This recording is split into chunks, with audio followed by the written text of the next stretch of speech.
Evet, Halil ustamız şimdi otobüslerde çatlak gömlek gösterecek bize.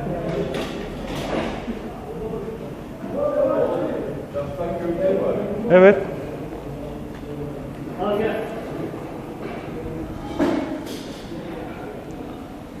Ah, buradan çatlıyor işte.